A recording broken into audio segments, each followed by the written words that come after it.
Everyone, and today I'm going to show you how to manage your privacy on my ad center. Now the first thing you need to do is open up your YouTube and tap on the me icon at the bottom, then tap on the gear icon at the top, and then you tap on your data in YouTube. Now what we want to do is change some settings about our age and important stuff like that. So let's get started.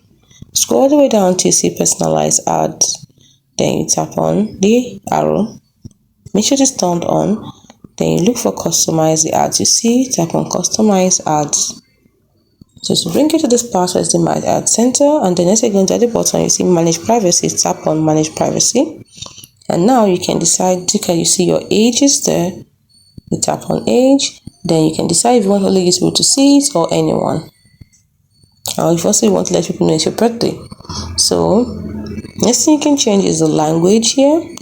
You can also change relationship, education, industry, employee size, homeownership, parenting, web activity, YouTube history, everything that will be needed or used for adverts, that is ads on YouTube. So you can manage your privacy there by turning them off if you do not want them.